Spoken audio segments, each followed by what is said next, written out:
We have some breaking news in the NFL, Harrison Graham and Chase Sr., as there's been a three-team blockbuster trade between the San Francisco 49ers, the Miami Dolphins, and the Philadelphia Eagles. So I'm going to break this down as best as I can, and then Chase and I will give our thoughts on just what has taken place in the last 30 to 45 minutes or so. So you look at San Francisco. This is the big mover, Chase. Yep. They move up from number 12 to get the number 3 overall pick from the Miami Dolphins. They're eyeing quarterback. More thoughts on that in a minute. Miami, they get the number 6 overall pick, move down from 3 to 6, which was Philly's pick.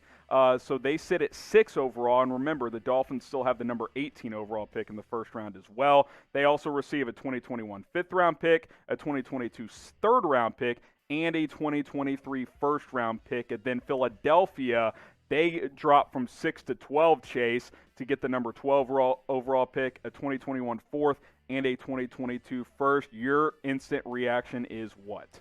Shocking. Nobody saw this coming. Nobody could have forecasted a trade of this magnitude, especially when it included 3 teams, right? So, hey, the play for San Francisco, I think they move up to number 3, Harrison, knowing that they are comfortable with whichever quarterback falls to them and whichever quarterback they are most comfortable with throughout the evaluation process. So that's the San Francisco part. For the Miami Dolphins, they trade back. I think this takes them out of the quarterback equation.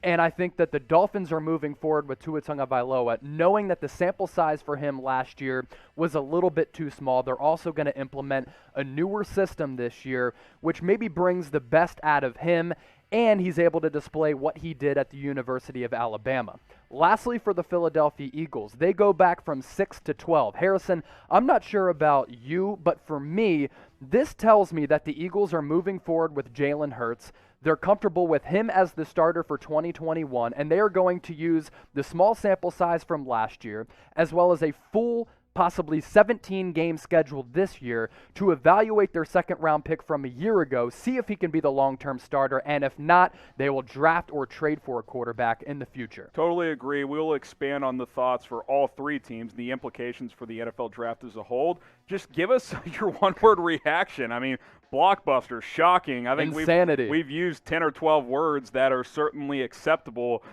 for this trade. So let us know, what is your one-word reaction to this 3-team blockbuster? Blockbuster, that's the word for me. I think it's just absolutely bonkers at the end of the day. Yeah, insanity, shocking, wow, just something that is just massive. Yeah. For each one of these franchises. Like, if they make the right choice through the draft, or if they fail in identifying the proper talent, one of these franchises could be sunk for a while. And let's talk draft, right? Because obviously the draft orders change. Insert mock draft season. Every draft expert on the planet is going to release a new one, and hey, that includes us. So stay tuned on Chat Sports for that one. Draft order, top 5. Jags, no change. Jets, no change. 49ers, they move up to number 3 overall. You got Atlanta, who could be in the mix for a quarterback still, Chase.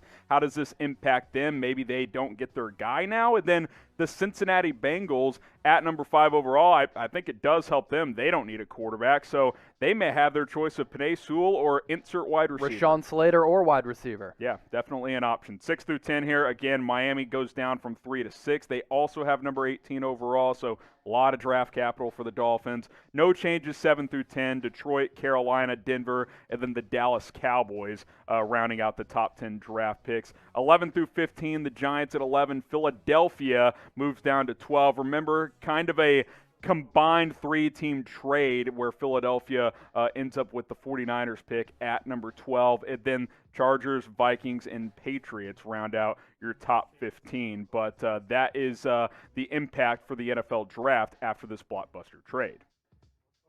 Let's focus on the 49ers here after this 3-team blockbuster trade where they move up to number 3 overall. What position are the 49ers targeting at number 3, and why is it quarterback, Chase?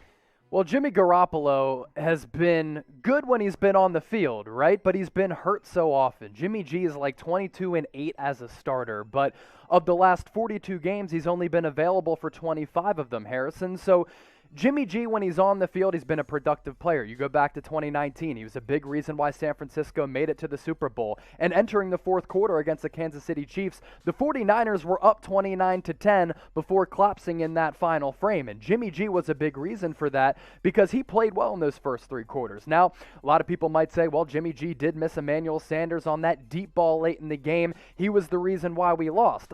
I'll blame it on the defense because the Chiefs were the team that came back in that game. So it's not like Jimmy G can't play. I think what San Francisco is thinking about here is the concerns with Jimmy G's health. And every time he's been on the field, they've been a winning franchise. But he hasn't been readily available often enough. And for Kyle Shanahan, he needs a consistent option at the quarterback position. Also, Harrison, can you imagine if Kyle Shanahan, throughout this draft process, falls in love with the quarterback? He's able to implement him into his system.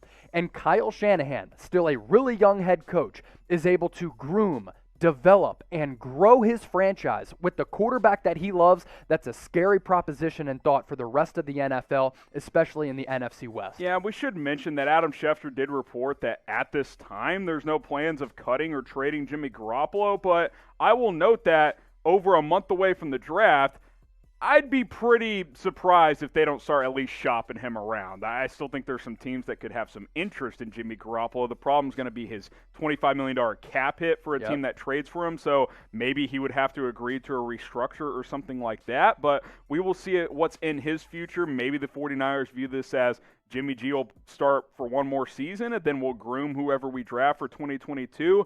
The point is, though, if you're San Francisco, you don't move up like this unless you want a quarterback. You just don't do it because San Francisco says, hey, we've got a Super Bowl roster. We've got a Super Bowl coach. We've got an offensive mind that's as good as anybody. Problem is our quarterback can't stay healthy. So what are we going to do? We're going to go get one of these guys. That is the thought process here for the San Francisco 49ers. To your point, you're obviously not going to get Trevor Lawrence, but those next three names are the guys. Wilson, Fields, and Lance, and simple math tells you, Chase, that two of those three guys are 100% guaranteed to be available because Lawrence will go number one, so he'll be gone. Whatever happens with the Jets at 2, they'll probably take one of those other 3.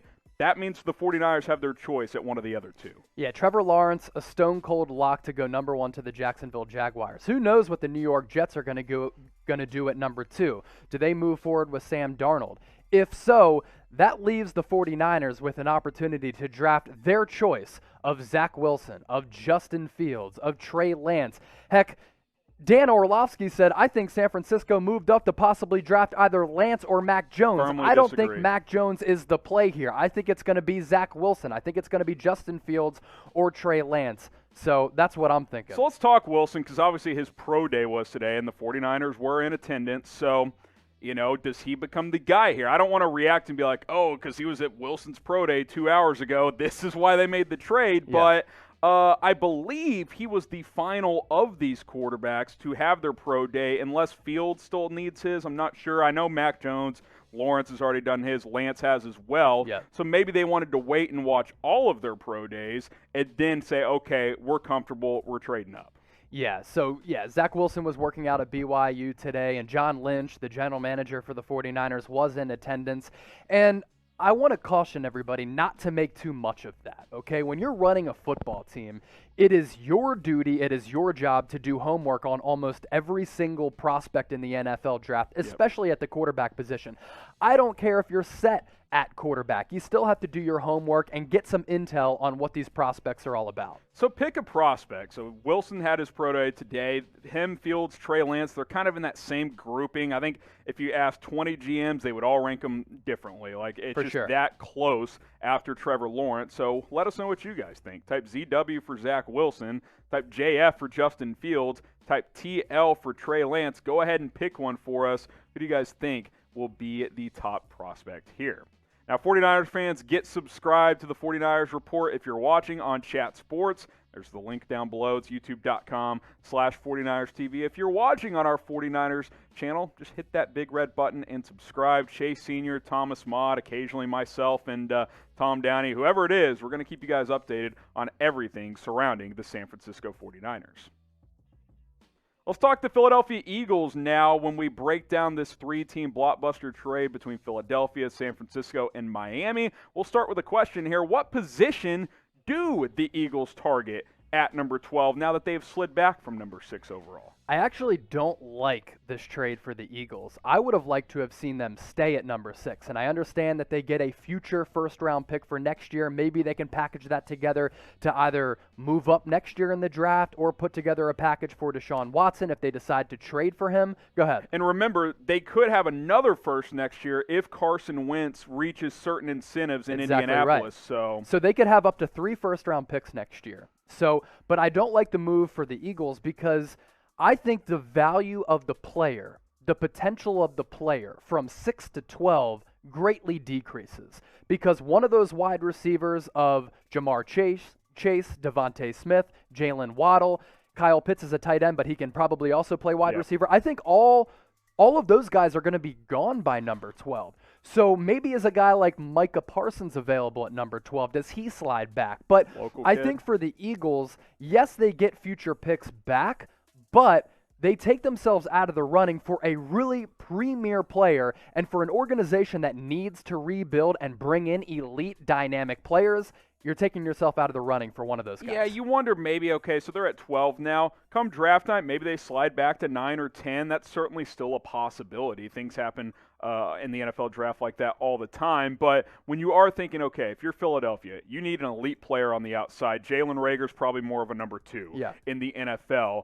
I'm with you. I think Jamar Chase is for sure a top 10 pick. I think one of Waddle or Smith is also going to be gone as well, if not both. And Kyle Pitts Maybe as well. Pitts falls to 12, but I kind of doubt it. Yeah. So that could be a situation where Philadelphia's saying, okay, we'll see how the draft plays out. Maybe we move back up on draft night to get into the top 10. And that's a possibility, too, because Howie Roseman is a really aggressive general manager. Yes. So that thought process, I think that's going through his mind as well. But you look at the Eagles' needs here.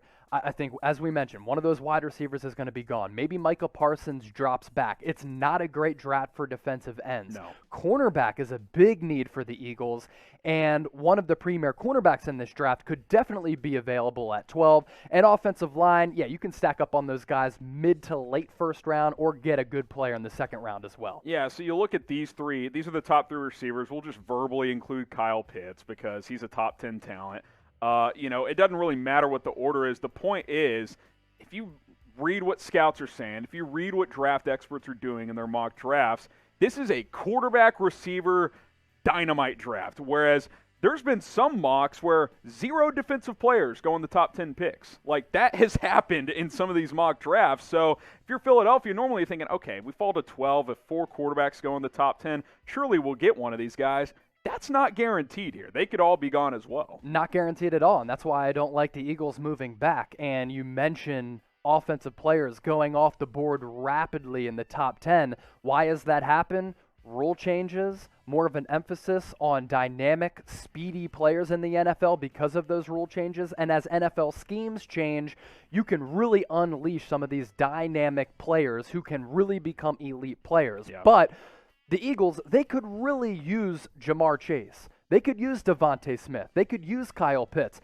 And by moving from 6 to 12, that tells me that they're going to move forward with Jalen Hurts. He's going to be the starter for this year. Wouldn't you have liked to have surrounded him with one of those 3 aforementioned wide receivers to see if he can be the franchise guy? I was just going to say, don't you want to yeah, I'll get my thought on that in a second because I have a lot of thoughts on maximizing Jalen Hurts.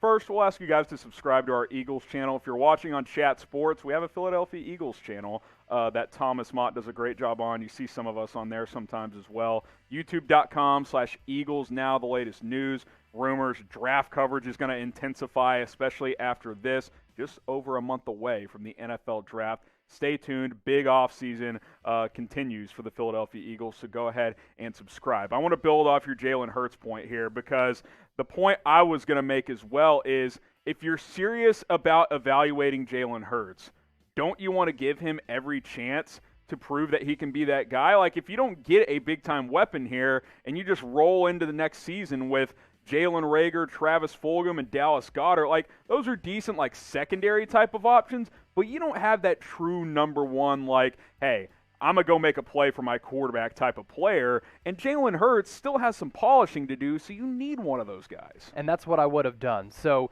say Jalen Hurts is the starter for this team. You have Miles Sanders, who's a really dynamic player at the running back position. You have Dallas Goedert, who I think is a top 10 tight end in the league right now. Jalen Reagor, I think they overdrafted him last year in the first round. But by drafting Chase or Smith or Kyle Pitts, that then allows Jalen Reagor to go into his natural position at the slot, which you saw him thrive at because you went to TCU, which then makes your last year's first-round pick, you put him in a better situation to succeed. Reagor's not a complete route tree do-it-all receiver. He's not Jamar Chase. He's a burner. You want to get him on end arounds. You want to use him in creative ways. You get a big physical guy like Chase on the other side, that increases Reagor's potential as well, in my opinion. So we'll see if they could still be in the mix for one of these guys, but it's going to be fascinating to watch what the Philadelphia Eagles do over the next month or so. Let's talk Miami Dolphins now after this 3-team blockbuster trade between the 49ers, Dolphins, and Eagles. Miami, number 6 overall pick now. What position do the Dolphins target at 6 now that they've dropped down a couple of spots? So if I'm running the Dolphins, I'm going Jamar Chase. If he's available, I'm going Devontae Smith and reuniting him with Tua Tagovailoa or Kyle Pitts to go 2 tight ends with Gesicki and Pitts, who's really, for me, like more of just a weapon, not just a tight end, but that's what I do. I love this for the Dolphins, by the way. Get your votes in on what position they target, because I don't think anything changes for them, dropping from 3 to 6. All they did is get more assets, because to me, this was the signal, okay, we're going to roll with Tua in 2021. We played him for 7 or 8 games last year. The results were incomplete is the word I will use. I don't think we've seen nearly enough of an evaluation as you look at the top needs here. Offense, build around Tua. You've already built that defense pretty well. I trust Brian Flores on that side of the ball. I think he's got things under control over there, even after losing a Kyle Van Noy this offseason. You're flexible. Penei Sewell, if he's there, take him. If you want Jamar Chase or Smith or Waddle, sure, one of those, if not multiple. Rashawn Slater, I think, is in play there as well. Slater, Pitts, you've got versatility in your draft process now with Miami while gaining assets, which I never bought into the idea of them drafting a quarterback at number 3. I think this solidifies it, and it makes it possible for the Dolphins to take pretty much whoever they want at number 6. Oh, and by the way, they still have number 18 as well. The art of team building. You look at what the Dolphins are able to do with their draft picks. It's absolutely beautiful right now. Yes. So right now they're picking number 6 and number 18 in the first round. They have 2 second-round picks, which you can get really franchise cornerstones in the second round still at 36 and 50, 1 third-round pick, and then 1 in the 5th and a couple of 7th-round picks. 5 top 81. They're going to be able to round out this roster, not only with really good players, but also affordable pieces who are going to be under contract for a few years. We've kind of talked more about the offensive weapons that they could get for Tua. How about protecting him, though? I briefly mentioned Sewell. You mentioned Slater. Darisaw is more of a number 18 overall type of target for Miami, so which I like as well, because remember, and this is important, Dolphins fans, deep offensive tackle class. So if I'm Miami, I'm leaning weapon at 6, but if they love Sewell or Slater, you could do that and then maybe get a weapon at 18, but I'd rather gamble that Darisaw or one of these other guys, Eichenberg, can be a good tackle as well. I just love the idea of getting to a weapon on the outside, but the big bullies are good in this draft as well.